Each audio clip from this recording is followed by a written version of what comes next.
Hello बच्चों, कैसे हैं आप सब। आज हम चौथा पार्ट लेके आए हैं साइंस क्लास 10th का, जिसका नाम है लाइफ प्रोसेस। लाइफ प्रोसेस में हम आपको बताना चाहेंगे, इसमें डाइजेशन के बारे में भी पढ़ना है, रिस्पायरेशन के भी बारे में पढ़ना है, इसमें एक्सक्रीशन के बारे में भी पढ़ना है, इसमें सर्कुलेशन के बारे में भी पढ़ना है और इसमें कंट्रोल एंड कोऑर्डिनेशन के बारे में भी पढ़ना है। मतलब ब्लड से रिलेटेड चीजें पढ़नी है, ब्लड का ट्रांसपायरेशन, सर्कुलेशन हमारे बॉडी के अंदर कैसे होता है। दूसरा रिस्पायरेशन, हम कौन सा गैस इनहेल करते हैं, कौन सा गैस एक्सहेल करते हैं। नेक्स्ट अगर हम एक्सक्रीशन की बात करें तो वो हमारे किडनी से रिलेटेड है।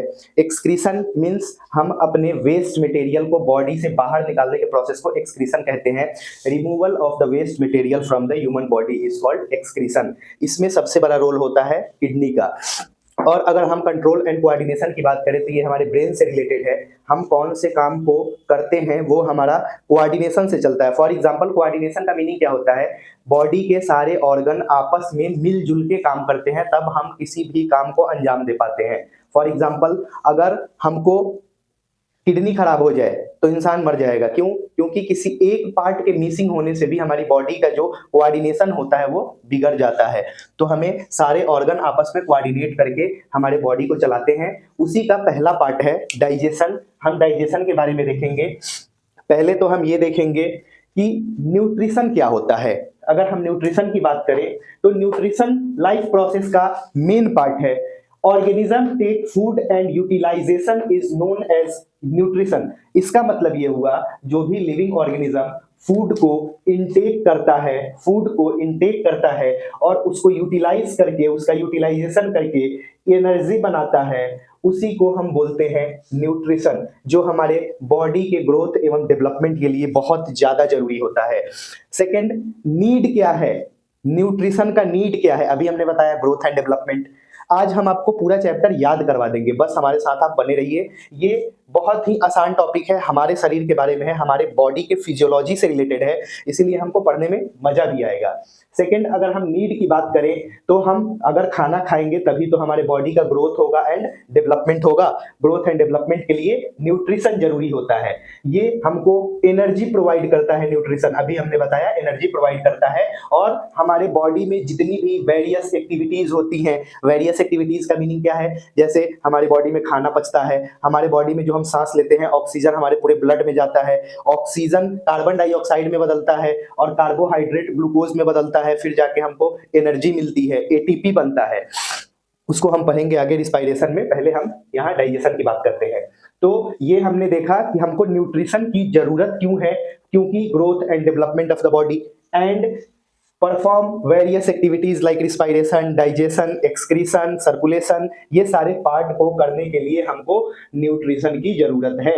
नेक्स्ट अगर हम बात करें न्यूट्रिएंट्स, न्यूट्रिएंट्स क्या होते हैं? Nutrients is the part of nutrition. It means कि हम जो न्यूट्रिशन इनटेक करते हैं वही हमको इस रूप में मिलता है। फॉर एग्जाम्पल, पोटैटो से हमको कार्बोहाइड्रेट मिल जाता है, दाल से हमको प्रोटीन मिल जाता है, एग से प्रोटीन मिल जाता है, मिल्क से प्रोटीन मिल जाता है। नेक्स्ट, फैट, हमको जितने भी ऑयली सब्सटेंस हम खाते हैं उससे हमको फैट मिल जाता है।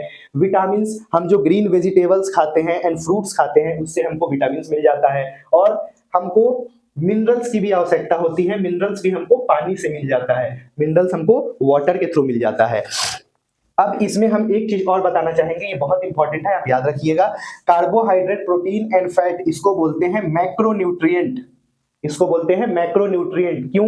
क्योंकि ये ज्यादा मात्रा में हमारे बॉडी को रिक्वायर्ड है, हमारे बॉडी को ये वाला न्यूट्रिएंट्स ज्यादा मात्रा में चाहिए, इसीलिए हम इसको मैक्रोन्यूट्रिएंट कहते हैं। ये एसेंशियल होते हैं हमारे बॉडी के ग्रोथ एंड डेवलपमेंट के लिए। And next, vitamins and minerals हमको स्मॉल अमाउंट में रिक्वायर्ड है, छोटी मात्रा में रिक्वायर्ड है, इसीलिए हम इसको बोलते हैं माइक्रोन्यूट्रिएंट। माइक्रोन्यूट्रिएंट का मीनिंग होता है ऐसा पदार्थ, ऐसा न्यूट्रिएंट्स जो हमको ग्रोथ एंड डेवलपमेंट के लिए स्मॉल मात्रा में रिक्वायर्ड हो, उसको बोलते हैं माइक्रोन्यूट्रिएंट। तो इसको बोलते हैं माइक्रोन्यूट्रिएंट। आगे हम देखेंगे mode of nutrition. Mode of nutrition का क्या मीनिंग होता है? कितने टाइप के होते हैं मोड ऑफ न्यूट्रिशन? अगर हम मोड ऑफ न्यूट्रिशन की बात करें तो ये कितने टाइप के होते हैं? दो टाइप के होते हैं, autotrophic, heterotrophic. Autotrophic, heterotrophic. Autotrophic का क्या मीनिंग होता है? ऑटोट्रॉपिक का मीनिंग होता है ऐसे लिविंग थिंग जो अपना फूड प्रिपरेशन खुद से कर लेते हैं। For example plant. हेटेरोट्रॉपिक उसको बोलते हैं ऐसा लिविंग ऑर्गेनिज्म जो अपने खाने के लिए, भोजन के लिए दूसरे पे डिपेंडेंट होता है। फॉर एग्जाम्पल ह्यूमन, हम किस पे डिपेंडेंट होते हैं? या तो प्लांट पे या तो एनिमल पे। इसके अलावा हमारा डिपेंडेंसी किसी पे नहीं है। प्लांट से हमको क्या मिलता है? वेजिटेबल्स मिलता है, हमको अनाज मिलता है, हर चीज हमको खाने वाली प्लांट से ही मिलती है। एनिमल से भी हमको खाने वाली चीज मिलती है, एग्स मिलता है, मीट मिलता है, दही मिलता है, दूध मिलता है, पनीर मिलता है। तो ये सारे हेटेरोट्रॉप्स के एग्जांपल हैं, ये ऑटोट्रॉप का एग्जांपल प्लांट।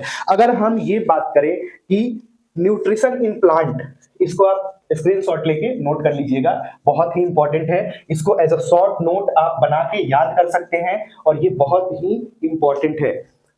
इसमें अगर हम देखें फोटोसिंथेसिस, फोटोसिंथेसिस, फोटोसिंथेसिस के थ्रू क्या होता है सर? फोटोसिंथेसिस के थ्रू न्यूट्रिशन इन प्लांट होता है। प्लांट अपने खाना को कैसे तैयार करता है, कैसे बनाता है, उसके बारे में हम जानेंगे थोड़ा सा। जैसे आपको पता होगा कि प्लांट को H2O चाहिए होता है। H2O कहां से लेता है प्लांट?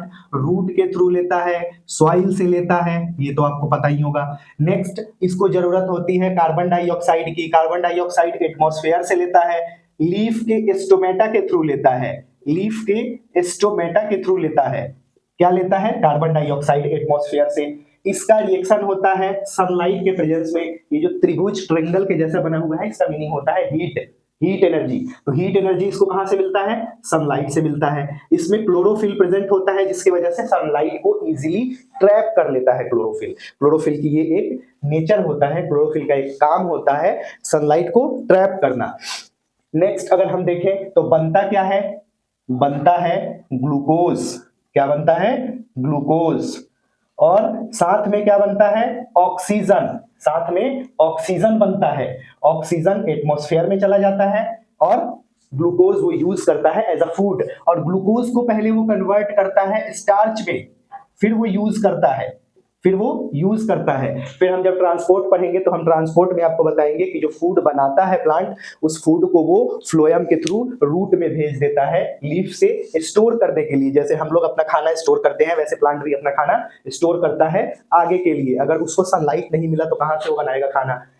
मोड ऑफ न्यूट्रिशन हमने देख लिया, ऑटोट्रॉपिक, हेटेरोट्रॉपिक। प्लांट अपना भोजन कैसे बनाता है, ये सामने आपका, इस इक्वेशन को बोलते हैं फोटोसिंथेसिस इक्वेशन। इसको देख लीजिएगा, इसको नोट कर लीजिएगा, बहुत ही इंपॉर्टेंट है, स्क्रीनशॉट लेके लिख जरूर लेना। Nutrition in plant through photosynthesis हमने देख लिया। साइट ऑफ फोटोसिंथेसिस, ये जो फोटोसिंथेसिस का सारा काम होता है, ये सारा कुछ होना, ये कहां पे होता है? ये क्लोरोप्लास्ट में होता है। क्लोरोप्लास्ट कहां होता है सर? क्लोरोप्लास्ट लीफ में होता है, जहां पे क्लोरोफिल कंटेनिंग क्लोरोप्लास्ट होता है। अभी हम आपको बताएं कि क्लोरोफिल सनलाइट को ऑब्जर्व करने की कैपेसिटी रखता है, इसीलिए क्लोरोप्लास्ट में क्लोरोफिल होता है और क्लोरोप्लास्ट में ही ये सारा कार्यक्रम होता है फोटोसिंथेसिस का, फूड प्रिपरेशन का। अगर हम स्टोमेटा का बात करें, स्टोमेटा अभी हम आपको बताया कि स्टोमेटा के थ्रू प्लांट क्या करता है? फोटोसिंथेसिस के टाइम पे कार्बन डाइऑक्साइड को रिसीव करता है एटमॉस्फेयर से थ्रू स्टोमेटल पोर्स। तो स्टोमेटा के बारे में हम एक डेफिनेशन यहां पे लिखे हैं, आप देख लीजिए। They are tiny pores present on the leaf vein. Leaf vein पे छोटे छोटे छिद्र टाइप के प्रेजेंट होते हैं। यहाँ पे मैं आपको अगर बना के दिखाऊं तो, हमारा ड्राइंग वैसे उतना अच्छा नहीं है, लेकिन हम आपको कोशिश करेंगे बताने की। इसमें जो छोटे छोटे ऐसे दाग धब्बे टाइप के छोटे छोटे छेद होते हैं, उभरे हुए पार्ट जो होते हैं लीफ पे, उसी को बोलते हैं स्टोमेटा। स्टोमेटा एक छोटा सा पोर्स होता है। पोर्स का मतलब छिद्र, छोटा सा छिद्र होता है लीफ के ऊपर, उसी से प्लांट गैसियस एक्सचेंज करता है। जब भी उसको कार्बन डाइऑक्साइड की रिक्वायरमेंट होती है तो वो इनटेक करता है, और जब वो खाना बना लेता है, फोटोसिंथेसिस का प्रोसेस कर लेता है, तो ऑक्सीजन को बाहर आउट करता है। नेक्स्ट अगर हम देखेंगे स्टोमेटा का काम, तो फिर से वही चीज लिखा है, gaseous exchange.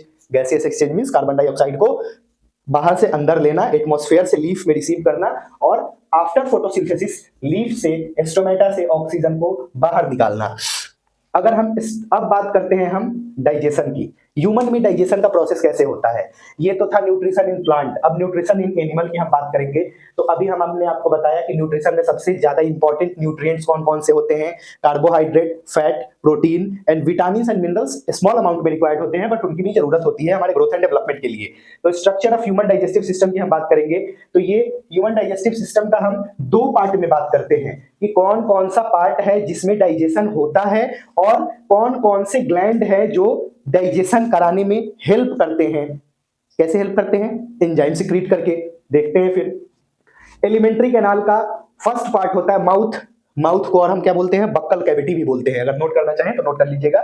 Buccal cavity, oesophagus, stomach, small intestine, large intestine and last anus. ये होता है digestive system. Digestive system, digestion जहां जहां प्रोसीड होता है। और कौन कौन से ग्लैंड साथ में हेल्प करते हैं? सलाइवरी ग्लैंड, मुंह में जैसे हम खाना डालते हैं, दांत से चबाते हैं, हमारे मुंह में जो सलाइवा रिलीज होता है उसमें सलाइवा हेल्प करता है माउथ में। गैस्ट्रिक ग्लैंड, गैस्ट्रिक ग्लैंड पेट में जितने एंजाइम्स रिलीज होते हैं उसको गैस्ट्रिक ग्लैंड से रिलीज होने वाले एंजाइम कहते हैं। पेट, लीवर से भी रिलीज होते हैं कुछ डाइजेस्टिव एंजाइम, और पैनक्रियाज से भी कुछ डाइजेस्टिव एंजाइम रिलीज होते हैं। तो ये तो हो गया alimentary canal and associated gland. But हम डीप में जानेंगे डाइजेशन कैसे होता है, कौन से पार्ट में कौन से कंपोनेंट का डाइजेशन होता है, इसको और अच्छे से जानेंगे। जैसे यहाँ पे आपको दिख रहा होगा structure of human digestive system. Human digestive system का स्ट्रक्चर तो हमने देख लिया कि सबसे पहले माउथ होता है, फिर ईसोफेगस होता है, ईसोफेगस में ही ट्रैकिया होता है, ट्रैकिया में ही विंड पाइप और फूड पाइप होते हैं, फूड पाइप से होते हुए नीचे स्टमक होता है, स्टमक से नीचे स्मॉल इंटेस्टाइन, फिर लार्ज इंटेस्टाइन, लार्ज इंटेस्टाइन के बाद एनस होता है जो एंड होता है। तो यहाँ पे लिखा हुआ है माउथ। माउथ में हम भोजन इंटेक करते हैं। भोजन को माउथ में इंटेक करने के प्रोसेस को बोलते हैं इजेशन। क्या बोलते हैं? इजेशन। और टीथ, टीथ का हेल्प करता है chewing of food with the help of saliva. Saliva की मदद से फूड को मिक्स करता है, चबाता है।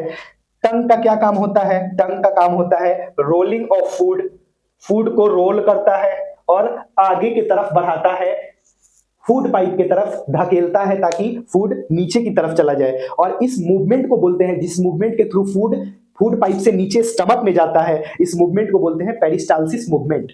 पेरिस्टालसिस मूवमेंट करते हुए फूड पाइप के थ्रू स्टमक में जाता है। स्ट्रक्चर ऑफ ह्यूमन डाइजेशन में हम अब स्टमक की बात करेंगे। स्टमक बहुत इंपॉर्टेंट पार्ट है, आप इसका स्क्रीनशॉट ले सकते हैं, नोट कर सकते हैं। हम इसको इरेज कर रहे हैं यहाँ पे आपको स्टमक समझाने के लिए। ध्यान से समझना है स्टमक के बारे में। स्टमक में अगर हम बात करें तो स्टमक एक बैग लाइक स्ट्रक्चर होता है। स्टमक एक बैग लाइक स्ट्रक्चर होता है जिसका शेप होता है जे शेप। जे शेप का बैग लाइक स्ट्रक्चर स्टमक होता है और उसमें से 3 एंजाइम रिलीज होते हैं। कौन कौन से 3 एंजाइम? एक तो पेप्सिन होता है, पेप्सिन होता है, दूसरा HCl होता है, तीसरा कुछ म्यूकस भी इसमें से रिलीज होते हैं। तीनों के काम अलग अलग है। क्या क्या काम है सर? स्टमक में HCl का काम होता है, HCl का काम होता है एसिडिक मीडियम क्रिएट करना, एसिडिक मीडियम क्रिएट करना जिसके वजह से सारे पैथोजन जितने फूड में आए हैं, माइक्रो ऑर्गेनिज्म जो हमारे फूड के थ्रू हमारे स्टमक में एलिमेंट्री कैनाल में एंटर कर जाते हैं, उसको ये एसिडिक मीडियम के थ्रू किल कर देता है, पैथोजन को किल कर देता है, सारे पैथोजन को किल करता है HCl।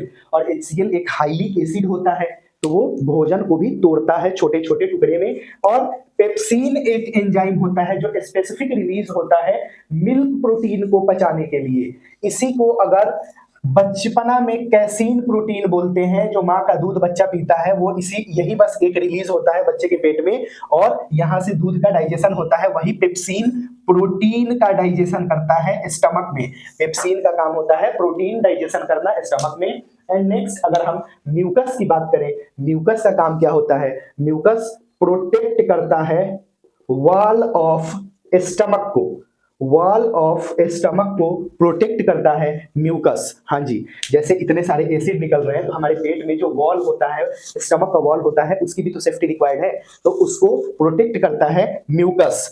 और अगर हम बात करें आगे स्मॉल इंटेस्टाइन, लार्ज इंटेस्टाइन, यहाँ पे स्मॉल इंटेस्टाइन, फिर स्मॉल इंटेस्टाइन में क्या होता है? स्मॉल इंटेस्टाइन में जितने भी बाकी बचे खुचे होते हैं यहाँ पे डाइजेशन कंप्लीट हो जाता है, डाइजेशन कंप्लीट हो जाता है।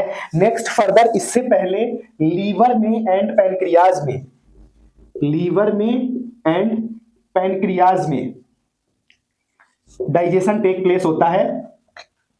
Next further small intestine, small intestine के बाद लार्ज इंटेस्टाइन। लार्ज इंटेस्टाइन में क्या होता है?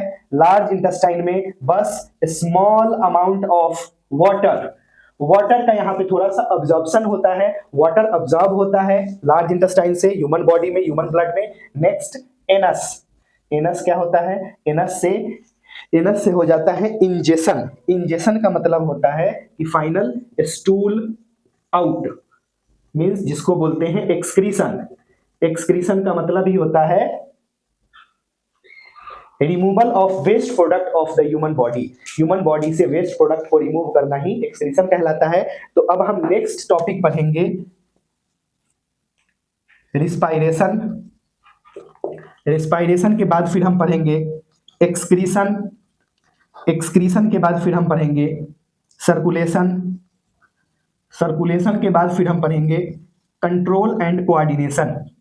कंट्रोल एंड कोऑर्डिनेशन, ये सारे टॉपिक हम कवर करेंगे 4 दिन में 4 टॉपिक। लाइफ प्रोसेस एंड, यहां से 6 से 8 नंबर के सवाल आते हैं। इसका वेटेज भी बहुत हाई है, इसको ध्यान से पढ़ना है। और अगर आपको वीडियो प्रोडक्टिव लगा हो तो आप इस वीडियो को ज़्यादा से ज़्यादा शेयर करें, अपने दोस्तों के साथ शेयर करें, अपने रिलेटिव्स के साथ शेयर करें, लाइक करें, शेयर करें और कमेंट करें। जो भी आपको इसमें प्रॉब्लम फील हो रहा हो आप कमेंट में बताओ, हम आपको कोशिश करेंगे कमेंट में जवाब दें, या फिर हम आपको व्हाट्सएप नंबर भी शेयर करते हैं हम अपने स्क्रीन पे। अगर आप यहाँ पे देखेंगे तो आपको स्क्रीन पे यहाँ पे नंबर दिखेगा, तो आप उस नंबर पे डायरेक्ट आंसर पूछने के लिए क्वेश्चन कर सकते हैं। Thank you so much for your precious time.